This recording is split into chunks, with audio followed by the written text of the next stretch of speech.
Topic है भारत। भारत और भारत के राज्य, ठीक है।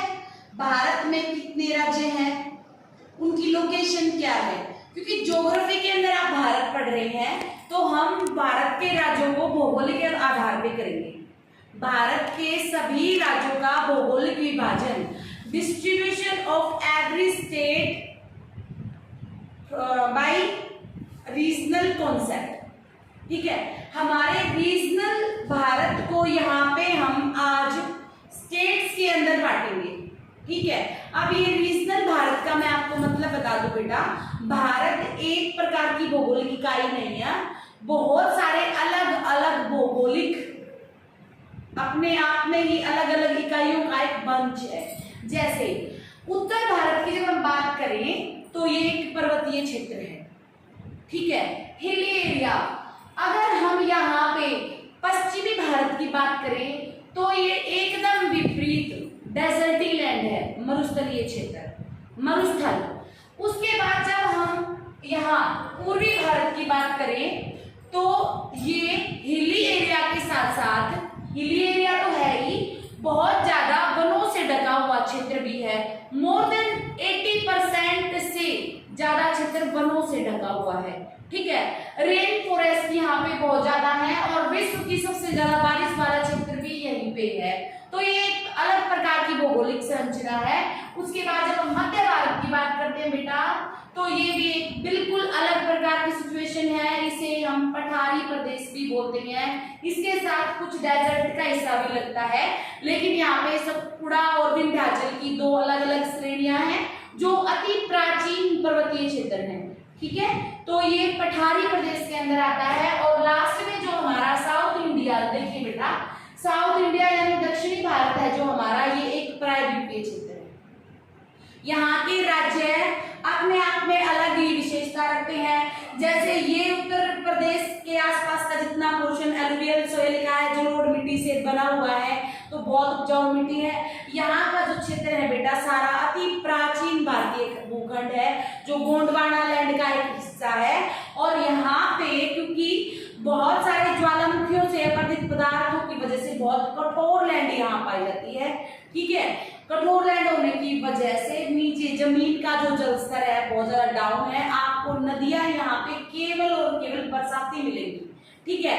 बरसात के मौसम में इन नदियों में पानी होता है। यहाँ के एरियाज में जब पानी ऊपर से गिरता है वो नीचे नदियों के रूप में आ जाता है। कृष्णा, कावेरी, ये आप लोगों ने नाम सुने होंगे, ये यहाँ की नदियां हैं, अलग प्रकार की लैंडफॉर्म। तो हम भारत को इस प्रकार 5 अलग अलग लैंडफॉर्म्स के आधार पे पढ़ेंगे।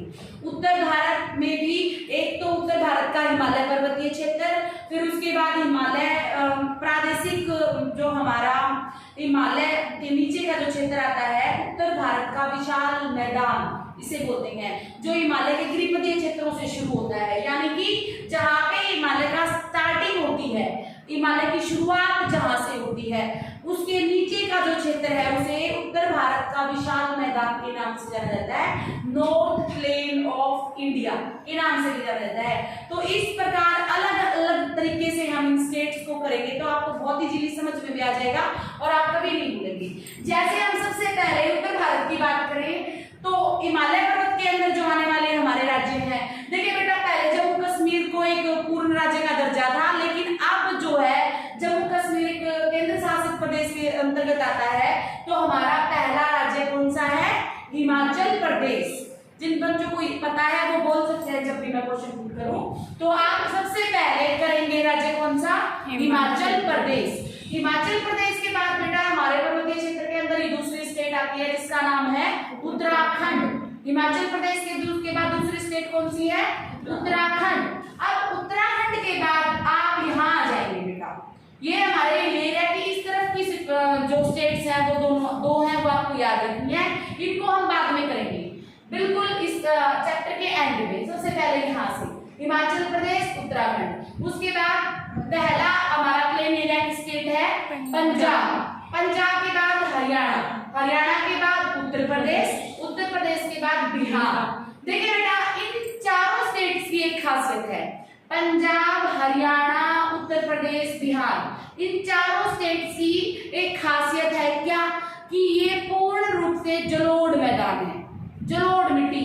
आप पश्चिम बंगाल के भी इस एरिया को इसके अंदर ले सकते हैं, लेकिन क्योंकि ये उत्तर भारत के अंदर नहीं आता, इसलिए मैं इसको भौगोलिक आधार पे जब मैं आपको बताऊं तो ये उत्तर जो हमारे मैदानी क्षेत्र के अंदर तो आता है, क्योंकि ये सारा ये पोर्शन नदियों के द्वारा बनाया गया है, नदियों के द्वारा बनाई हुई ये स्टेट्स हैं। तो इसमें पश्चिम बंगाल को आप ऐड कर सकते हैं, यहाँ से लेके यहाँ तक एक रेंज बनती है, पंजाब, हरियाणा, उत्तर प्रदेश, बिहार, पश्चिम बंगाल। याद हो गया सबको? पंजाब, हरियाणा, उत्तर प्रदेश, बिहार, पश्चिम बंगाल। ओके, ये हमारे नॉर्थ प्लेन के अंदर आते हैं बेटा ये स्टेट्स। उसके बाद एक अलग प्रकार का लैंडफॉर्म चलता है, ये डेजर्टी लैंड, बिल्कुल मरुस्थलीय क्षेत्र। और इस तरफ ये एक राज्य की सीमा रेखा जो है गुजरात की जब हम बात करें तो कहां से लगती है? समुद्री क्षेत्र। देखिए ये समुद्र से लगता हुआ है और ये टोटल रण बिल्कुल रण क्षेत्र है, ठीक है। डेजर्ट, कौन सा डेजर्ट है यहाँ पे? थार डेजर्ट।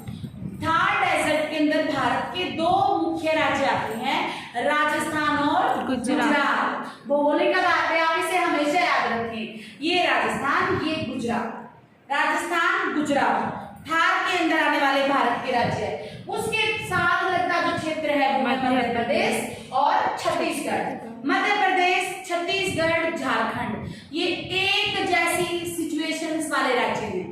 इनको तीनों को आप अगर मिडिल ऑर्डर की बात करें तो मध्य प्रदेश को याद रखिए, लेकिन एक जैसी सिचुएशन जहाँ की क्लाइमेटिक सिचुएशन, चाहे वो पठारी क्षेत्र हो, चाहे वहाँ पे मिनरल्स का पाया जाना हो, वहाँ के औद्योगिक क्षेत्र हो, तो एक जैसी बेल्ट बनती है। किन किन की? मध्य प्रदेश, छत्तीसगढ़, झारखंड। मध्य प्रदेश, छत्तीसगढ़, झारखंड। जब हम ट्राइब्स की यहाँ पे बात करेंगे तो यहाँ की ट्राइब्स का रहन सहन लगभग एक जैसा मिलेगा। संथाल, गोंड, मुंडा, ये जो ट्राइब्स हम आगे करेंगे तब आपको पता लगेगा कि ये क्यों एक जैसे मैं बोल रही हूँ। लैंडफॉर्म्स भी लगभग एक जैसी है यहाँ की, ठीक है। क्लाइमेटिक सिचुएशन भी एक जैसी है।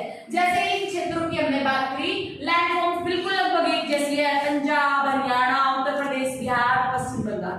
ऐसे ही यहाँ की भी लैंडफॉर्म्स लगभग एक जैसी है, ठीक है। पठारी, तो बेटा इस तरीके से हमने तीन प्रकार का भारतीय विभाजन किया है।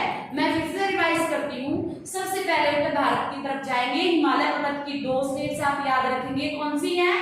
सबसे पहली हिमाचल प्रदेश, दूसरी उत्तराखंड। उसके बाद उससे नीचे हम गृह क्षेत्र इनको बोलते हैं, इससे नीचे उतरेंगे तो दूसरी रेंज में कौन से राज्य आते हैं? पंजाब, हरियाणा, उत्तर प्रदेश, बिहार, पश्चिम बंगाल। याद हो गया सबको? फिर हमारी तीसरी प्रकार की सिचुएशन यहाँ पे आती है, डेजर्टी लैंड इसको बोलेंगे। और डेजर्ट यानी मरुस्थल के अंदर कौन से दो मुख्य राज्य आते हैं? गुजरात और राजस्थान और गुजरात। याद करने के लिए मैं आपको ये तरीका बता रही हूँ अलग अलग आधार पे। फिर पठारी क्षेत्र की जब हम बात करते हैं और मध्य भारत की जब हम बात करते हैं, मध्य भारत के अंदर आती हैं ये तीन स्टेट्स, मध्य प्रदेश, छत्तीसगढ़, झारखंड। मध्य प्रदेश, छत्तीसगढ़, झारखंड, ठीक है बेटा। यहाँ तक हमने मध्य भारत तक भारत को कंप्लीट कर लिया है। इसके बाद हम दक्षिणी भारत की शुरुआत करते हैं। दक्षिणी भारत के अंदर आने वाले हमारे राज्य, दक्षिणी भारत की अपनी एक अलग विशेषता है, जो कर्क रेखा यहाँ से भारत के बिल्कुल मध्य से गुजरती। बेटा जब मैं एग्जाम सेशन कराऊंगी तब आपको ये डीपली बताऊंगी टॉपिक। कर्क रेखा से नीचे वाला जो क्षेत्र है भारत का, उसे प्रायद्वीपीय भारत बोलते हैं, ठीक है। प्रायद्वीपीय भारत की अपनी एक परिभाषा कि कर्क रेखा से नीचे का जो क्षेत्र है उसे प्रायद्वीपीय भारत का नाम दिया गया है। ये कर्क रेखा सबको पता होगा 0 डिग्री इक्वेटर लाइन है, 0 डिग्री को भूमध्य रेखा या इक्वेटर लाइन बोलते हैं। 22 और इससे ऊपर 23.5 डिग्री, यानी कि 0 डिग्री से ऊपर 23.5 डिग्री उत्तर, 23.5 डिग्री उत्तर में जो लाइन भारत के मध्य से गुजरती है, बिल्कुल पूरे विश्व को काटती हुई जाती है, और उसका क्या नाम है? 23.5 डिग्री कर्क रेखा। और भारत के नीचे से जो 23.5 डिग्री जाती है उसका क्या नाम है? मकर रेखा। नाम बताइए दोनों के। कैंसर और कैप्रिकॉर्न। कैप्रिकॉर्न और cancer. Cancer line 23.5 degree north, Capricorn 23.5 degree south. समझ गया? तो भारत के मध्य से जो कर्क रेखा कैंसर लाइन जाती है उसके नीचे वाले राज्यों को दक्षिणी भारत के अंदर शामिल किया गया है। और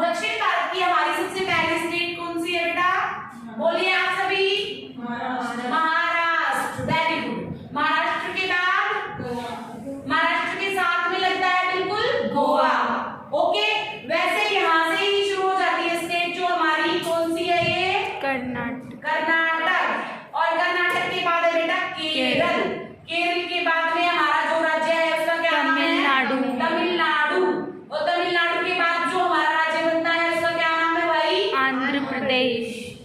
आंध्र प्रदेश का हो गया है बेटे डिवाइडेशन।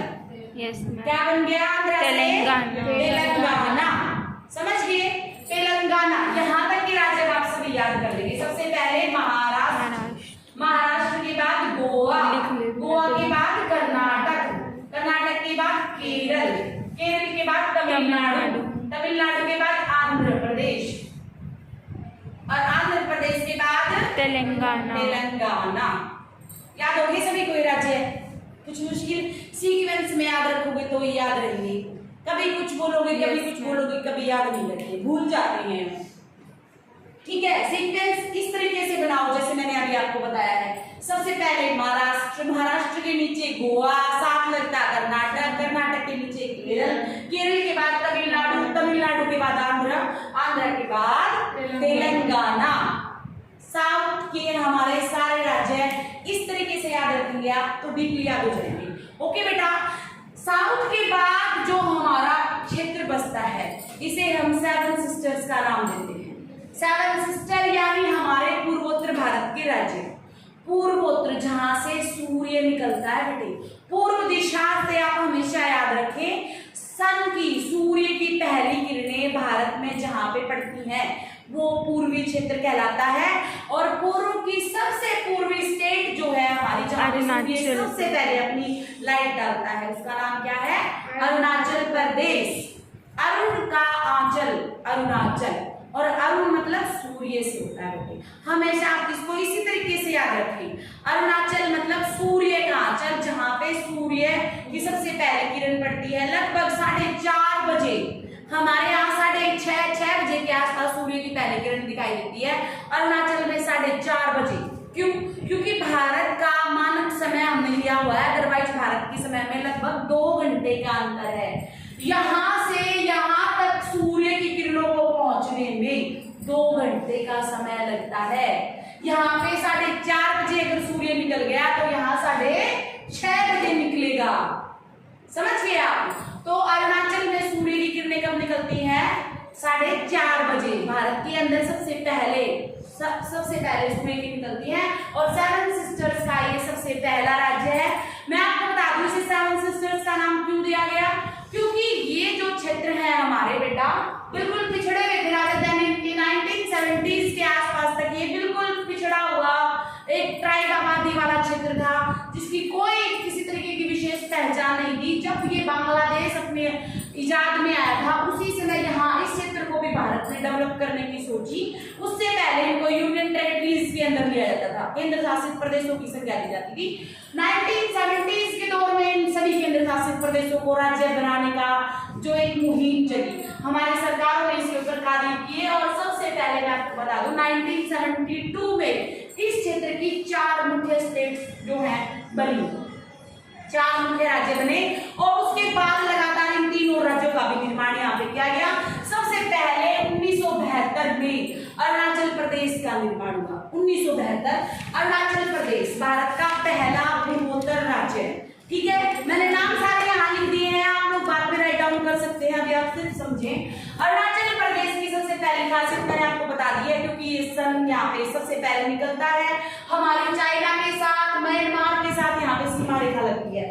2 अलग-अलग देशों की, और भूटान, चाइना और म्यांमार 3 अलग-अलग देशों के साथ में इस स्टेट की सीमा लगती। देखिए इधर भूटान, इधर चाइना और इधर म्यांमार, 3 अलग-अलग देशों के साथ। इसके बाद में बेटा हमारा क्षेत्र दूसरा राज्य आता है यहाँ का असम। और असम नाम से है असम यानी समान नहीं है, जिसका भौगोलिक इंफ्रास्ट्रक्चर की बात करें तो समान नहीं है, लेकिन एक बहुत ही फेमस स्टेट है सेवन सिस्टर्स की। इनफैक्ट इन सभी स्टेट्स में सबसे ज्यादा डेवलप्ड जो स्टेट है वो असम है। असम के अंदर भारत का सबसे पहला तेल का कुआं खोदा गया है। ठीक है, सबसे पहले इसकी खासियत यही है। इसके बाद विश्व का सबसे बड़ा नदीय द्वीप मांजुली द्वीप, जो ब्रह्मपुत्र नदी यहाँ पे बनाती है, विश्व का सबसे बड़ा मांजुली द्वीप इसी राज्य के अंदर पाया जाता है। भारत की 50% चाय का उत्पादन अकेले असम राज्य करता है। पूरे भारत की 50% चाय का उत्पादन अकेले कहाँ से होता है? असम के अंदर होता है। असम भी एक ट्राइब्स वाला क्षेत्र है,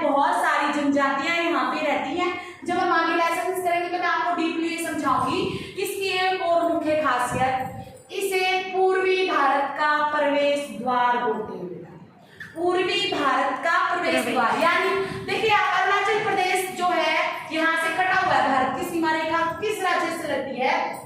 बीच में बांग्लादेश आता है। यस। पश्चिम बंगाल के दार्जिलिंग यहाँ क्षेत्र से जो हमारा ये जो राज्य है असम के साथ में मिक्सअप, असम के अंदर एंट्री करते हैं पश्चिम बंगाल से और फिर हम पूर्वी भारत की तरफ जाते हैं, इसलिए असम को पूर्वी भारत का प्रवेश द्वार बोलते हैं। ये बात आप हमेशा याद रखें। इसके बाद जो हमारी नेक्स्ट स्टेट है बेटा नागालैंड है, थर्ड स्टेट। ये भी 1972 के अंदर ही लाइमलाइट में आई, उसी समय राज्यों का निर्माण हुआ। और नागालैंड की आपको मैं खास बात यही बता दूं, यहाँ पे नागा नाम की ट्राइब्स रहती है, उसी की वजह से इस स्टेट का नाम पड़ा है। ऑलमोस्ट सारी ही ऐसी स्टेट्स हैं जो हिली एरियाज में बहुत ज्यादा नेचुरल वेजिटेशन वाली है, ये सारी की सारी, ठीक है। 80% से ज्यादा जो नेचुरल वेजिटेशन से ढकी हुई स्टेट है। आगे जब कभी भी जो भी इंपॉर्टेंट बातें आएंगी तो हम इन स्टेट्स की करेंगे।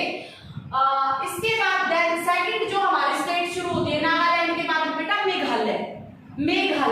बांग्लादेश के बिल्कुल ऊपर वाले हिस्से को जो इस राज्य का नाम दिया गया मेघालय। जैसे अरुणाचल का मतलब मैंने आपको बताया अरुण का आंचल, ऐसे आप भी इसको भी हिंदी से याद करें, मेघोकालय। यानी कि जो हमारे बहुत से वर्षा की जब हम बात करते हैं, मेघ का मतलब होता है बादल, और बादलों का घर जिसे बोला जाए। यहाँ की खास बात ये है बेटा, यहाँ पे गारो, खासी और जैंतिया 3 अलग-अलग पहाड़ी क्षेत्रों से ढका हुआ होने की वजह से एक बार वृष्टि वाली जो है बारिश वाली हमारे यहाँ घुस जाए तो वो निकल नहीं सकती, इधर से टकराएंगी, इधर से कहीं से भी टकराएंगी, बारिश करेंगी। विश्व का सबसे ज्यादा बारिश वाला स्थान इसी राज्य के अंदर पाया जाता है। क्या नाम है उसका? आप आज भी गलत बोल रहे हैं, मौसिनराम, ठीक है। तो यहाँ पे विश्व की सबसे ज्यादा बारिश वाला क्षेत्र पाया जाता है। मेघालय की यही अपने आप में एक बड़ी खासियत है। उसके बाद है बेटा मणिपुर के बाद मिजोरम और फिर त्रिपुरा। मेघालय, मणिपुर, मिजोरम, इन तीनों को 3M के नाम से आप याद रख सकते हैं। कुछ बच्चे भूल जाते हैं तो 3M ये आप याद रखें, मेघालय, मणिपुर और मिजोरम का मतलब यहाँ पे मिजो नाम की पहाड़ियों की वजह से इस राज्य का नाम मिजोरम रखा गया। यहाँ पे मिजो नाम की पहाड़ियां पाई जाती है, वहां पे मिजो नाम की ट्राइब पाई जाती है, ठीक है। इस वजह से इस राज्य को मिजोरम नाम दिया गया है। और बेटा लास्ट में हमारी स्टेट बचती है क्या? त्रिपुरा, ठीक है। त्रिपुरा बिल्कुल भारत का पूर्वोत्तर राज्यों में सबसे अंतिम राज्य है त्रिपुरा, ठीक है। म्यांमार के साथ यहाँ पे हमारी सीमा रेखा लगती है इस क्षेत्र की, और भारत का सबसे इधर बंगाल की खाड़ी के साथ सीमाएं लगती है और इधर म्यांमार के साथ लगती है।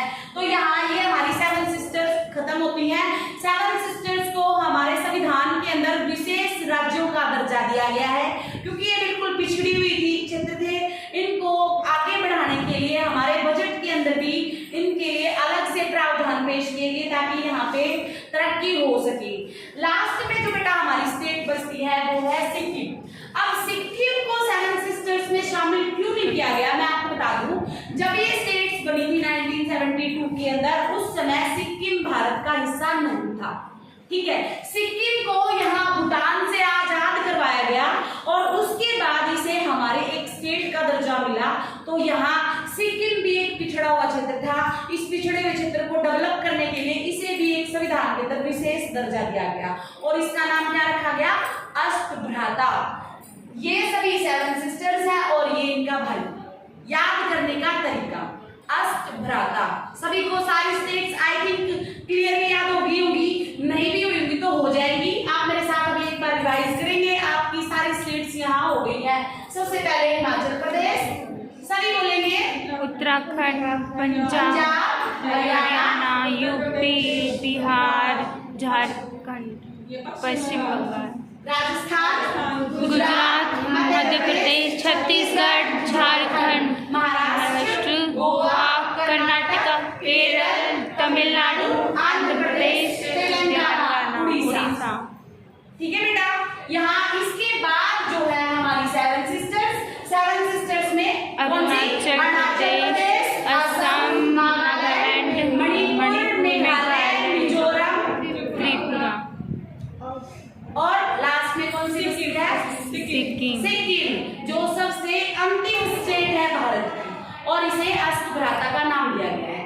ये सारे राज्य आप लोगों को भारत के अंदर पढ़ने हैं, और डे टू डे लाइफ में हम इन राज्यों का नाम लेते हैं। आप भौगोलिक आधार पे इन्हें याद करेंगे तो इजीली समझ में आ जाएगा। नेक्स्ट क्लास में इससे आगे का करेंगे बेटा। Thank you so much.